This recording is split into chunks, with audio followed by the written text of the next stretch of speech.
देखिए, ऋषु श्री से जुड़े मामले में SVU की टीम ने बड़ी कार्रवाई करते हुए मुमुक्षु चौधरी, तारणी दास और उमेश कुमार सिंह को गिरफ्तार किया। मामले में एक और आरोपी IAS संजीव हंस का अब तक पता नहीं चल सका है। IAS संजीव हंस के शहर से बाहर होने की सूचना है।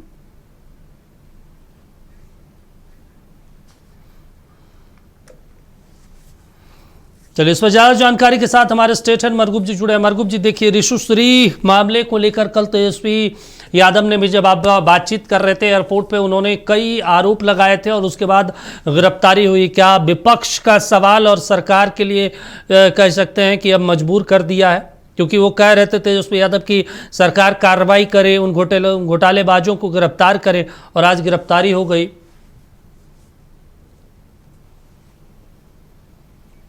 नाम ऋषु श्री, कार्य टेंडर मैनेज कराने वाला व्यक्ति। ये पूरा मामला लगभग 1.5 साल पुराना है दीपक। लेकिन 1.5 साल के बाद एकाएक ये पूरा मामला परवान पर चढ़ता नजर आ रहा। पहले ऋषु श्री के यहाँ छापेमारी हुई, वो भी वीडियो हमने अपने दर्शकों को दिखाया। उसी दिन उन ऋषु श्री की गिरफ्तारी हुई, न्यायालय में पेश किया गया, उसे जेल भेज दिया गया। अब 3 राजदार गिरफ्तार हुए हैं, तारिणी दास, मुमुक्षु चौधरी या उमेश कुमार सिंह। तारिणी दास के बारे में आपको पता होगा कि जब ईडी की टीम ने छापेमारी की थी तो उनके यहां से करोड़ों रुपए कैश निकले थे, और उस दिन भी खुलासा हुआ था कि गॉड फादर से भी पूछताछ होगी। अब तीनों को लेकर SVU की टीम किसी भी समय न्यायालय में पेश करेगी, लेकिन 2 बड़ा सवाल ये यहीं तक महदूद नहीं है। लेकिन सबसे बड़ा सवाल, संजीव हंस कहाँ है? संजीव हंस बिहार कैडर के वरिष्ठ IAS पदाधिकारी हैं। एक बार वो ऑलरेडी ईडी ने गिरफ्तार कर उनको जेल भेजा है, अभी बाहर निकले, उनकी फिर पोस्टिंग हुई। और अब SVU ने जब उन्हें टटोलना शुरू किया, खोजना शुरू किया, लोकेशन लेना शुरू किया, तो पता चला है ही नहीं, आउट ऑफ रीच हो चुके हैं। कहाँ है पता ही नहीं चल रहा है। बिल्कुल, IAS पदाधिकारी हैं, सरकार को सूचना दिया या नहीं दिया ये सरकार बताएगी। लेकिन इतना तो जरूर है कि SVU उन्हें भी खोज रही है पूरे मामले में। दूसरा बड़ा सवाल, और कौन कौन से राजदार लोग हैं? आने वाले दिनों में SVU उसका भी राज खोलेगी। लेकिन यह पूरा मामला ऋषु श्री से जुड़ा हुआ है, टेंडर मैनेज का मामला है। कहा जाता है कि ऋषु श्री ने कई जो कुछ डिपार्टमेंट हैं उन डिपार्टमेंट में पैर रखा। मैनेज तो मैनेज कहाँ करना है? मैनेज फलाने अधिकारी के पास है, कोई दिक्कत नहीं, जाइए मैनेज है, मैनेज हो गया। अधिकारियों के परिवार को विदेश घुमाए गए, यहां तक कि व्हाट्सएप चैट हुआ, उस चैट में एक पेन का भी जिक्र हुआ, वो पेन भी बहुत कीमती था। सब कुछ एजेंसी के पास है, इंतजार करते जाइए, धीरे धीरे राज खुलेगा। अगर एक बात और मरगूब जी हम आपसे समझना चाहते हैं, क्योंकि देखिए अब बड़ा मामला है, अधिकारियों का जो गर्दन है वो अब सरकार के हाथों में है। आप लंबे समय से बिहार के पॉलिटिक्स को जानते हैं, पूरे देश की राजनीति को जानते हैं। आमतौर पे कहा जाता है कि इस देश में सबसे ज़्यादा भ्रष्टाचार कोई करता है तो वो पॉलिटिशियन करता है। लेकिन मुझे लगता है कि भाई सबसे ज़्यादा अगर कोई करप्ट होता है तो वो पदाधिकारी होते हैं। अधिकारी सभी लोग नहीं होते, लेकिन 90% तो ऐसे पदाधिकारी होते हैं, तो क्योंकि उन्हें पता है कहाँ लूप फॉल्ट है, कहाँ से हमें चीज़ों को करना है, कैसे कमीशन निकालना है। देखिए दीपक, आपकी इस बात को मैं पूरी तरह नहीं काट सकता हूं, लेकिन अभी तक के पूरे भारत में घोटाले को उठा के अब देख लीजिए, बिहार के घोटाले को उठा के देखिए, बिना पॉलिटिकल नेक्सस के घोटाले नहीं होते, जो अब हमने अभी तक देखा है। बिल्कुल, बिना पॉलिटिकल नेक्सस के घोटाले नहीं होते।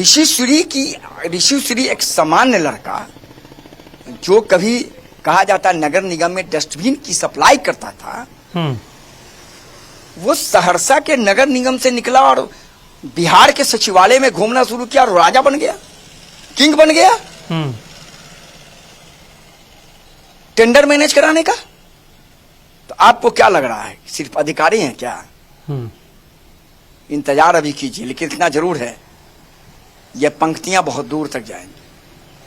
ये बिहार है बाबा, लेकिन एक और अहम चीज, बहुत कुछ राज अभी दफन है, वो राज अभी एजेंसी के पास है। एजेंसी धीरे धीरे उन राज्य को खोलेगी। अब दो महत्वपूर्ण सवाल हम अपनी बात खत्म करने से पहले आपको बता देते हैं अपने दर्शकों को। अभी दो चीज देखना है, एक तो है कि अभी न्यायालय में पेशी होगी, तो क्या एसबीयू तीनों को रिमांड पर लेगी, किसी एक को रिमांड पर, जो कि इसमें दो मेंच है, मोमूचू चौधरी और तारनी दास, इन दोनों के पास पूरी इंफॉर्मेशन है कि कौन कौन कहां मैनेज हुआ, हाँ। और किसने पैसे लिए और कहां से पैसे लिए, किसके खाते में पैसे गए। क्या रिमांड पर अभी लेगी या तीनों को जेल भेजा जाएगा बाद में रिमांड में लेगी। चूंकि याद रखना है कि एसबीयू ने अभी तक ऋषि श्री को रिमांड पर नहीं लिया है। हाँ, हालांकि ईडी ने जरूर उस पूरे मामले में पहल की है, लेकिन रिमांड पर अभी किसी एजेंसी ने लेके पूछताछ नहीं किया है। जब ऋषि सूरी से पूछताछ होगी, मोमूचू चौधरी से पूछताछ होगी, तारनी दास से पूछताछ होगी, तो कहा जाता है ना कि एकाएक होता है कि चार्ली का लोकेशन हो गया, बस वही होगा, सब कुछ क्लियर होता चला जाएगा। जुबान खुलेगी, एजेंसी की तरफ से सवाल जाएगा, जुबान खुलेगी और सब कुछ नोट होता चला जाएगा कि कौन कौन राजदार हैं। तब उन राजदार के बारे में भी पता करेगी एसबीयू।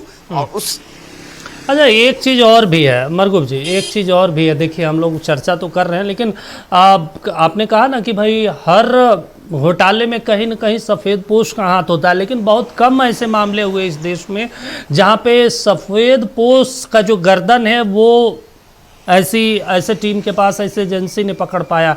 अधिकारी लपेटे जाते हैं, उसके निचले जो होते हैं तोते, उनको पकड़ लिया जाता है। कभी सफ़ेद पोश जेल के सलाखों के पीछे नहीं होता, या तो फिर हमारे देश में कानून में इतनी खामियां हैं, लॉ में, कि किसी न किसी खामियों की वजह से वो बेल पे होते हैं, जमानत पे होते हैं और पूरा जीवन वो जमानत पे ही घूमते रहते हैं। देखिए, निश्चित तौर पर एक बड़ा बहुत अच्छा सवाल आपने किया है, लेकिन ये फैसला करना एजेंसी को है, सरकार को, हमें, हाँ। हमारा आपका काम नहीं है। लेकिन मैं फिर आपको बता रहा हूं, अभी इंतजार कीजिए। गॉडफादर कौन है? आपने कहा ना कि तेजस्वी यादव ने कल कहा तीनों की गिरफ्तारी हो गई।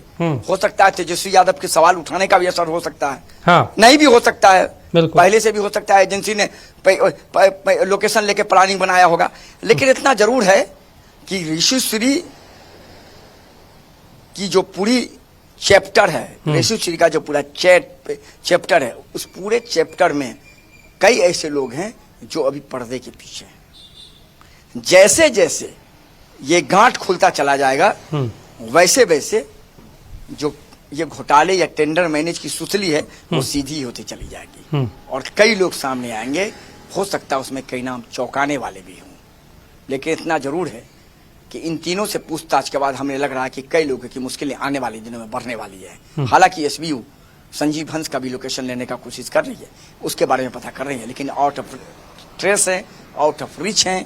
मतलब अब पदाधिकारी भी आउट ऑफ रीच रहते हैं, वो भी आईएएस अधिकारी, बिहार कैडर के जो इतने सीनियर अधिकारी। आपको मालूम होगा कि जब वो एक मामले में जब हिरासत में थे तो विजेंद्र यादव से सवाल पूछा गया था विधानसभा में, तो इतने बड़े, इतने करीबी तमाम नेताओं के इर्द गिर्द रहते हैं, उसके बाद भी वो आउट ऑफ रीच हैं। मतलब ये तो बड़ा सवाल है ना, एक आईएएस अधिकारी कहाँ है किसी को पता नहीं। नहीं, मैंने आपको यही कहा ना कि अब तो निश्चित तौर पर इस पूरे बारे में एसबीयू को नहीं पता है। एसबीयू पूछेगी सरकार से, एसबीयू पूछेगी विभाग से कि कहाँ है, क्या उन्होंने कोई इन्फॉर्मेशन दिया नहीं दिया। चूंकि आईएएस पदाधिकारी के बारे में तो कहा जाता है अगर आप पटना से हाँ। वैशाली जा रहे हैं तो भी आपको जानकारी देना होगा मुख्य सचिव को। तो आप, हाँ, ये इन्फॉर्मेशन आपके चीफ सेक्रेटरी को होना चाहिए, ये इन्फॉर्मेशन पटना के जिलाधिकारी को होना चाहिए, एसएसपी को, और वैशाली के डीएमएसपी को होना चाहिए, हाँ, कि आपके जिले में आ रहे हैं। और हाँ। आपको सरकार को तो होना, विभाग को तो होना ही चाहिए। हाँ। क्या बात कर रहे हैं आप? कहीं अनट्रेस कैसे हो जाइएगा? हाँ। सवाल नहीं है। आप 4 दिन की छुट्टी लेंगे, उसका अगर आप 4 दिन की छुट्टी ले रहे हैं तो उसका लेटर निकलता है, हाँ। विज्ञप्ति के साथ। विदेश यात्रा पर जा रहे हैं तो बजाबते मुख्यमंत्री का फाइल पर सिग्नेचर होता है। बिना मुख्यमंत्री के अप्रूवल के आईएएस आईपीएस का एक कदम नहीं हो सकता है। सब जानकारी मुख्यमंत्री को होनी चाहिए। सवाल है, देखिए संजीव हंस के बारे में फिलहाल एसबी देख रही है, आने वाले समय में पता चल पाएगा कि हो क्या रहा है, लेकिन इतना जरूर है कि अभी बहुत कुछ तीर में तरकस है। चलिए ठीक है, अमर गुप्ता जी तमाम जानकारी देने के लिए, बातचीत करने के लिए शुक्रिया आपका। तो आपको बता दें कि अभी बहुत कुछ निकलना बाकी है, जांच पड़ताल चल रही है, देखना होगा क्या इसमें सफ़ेद पोश भी शामिल हैं। इन तमाम चीज़ों को लेकर जो है एसयूवी जांच कर रही है।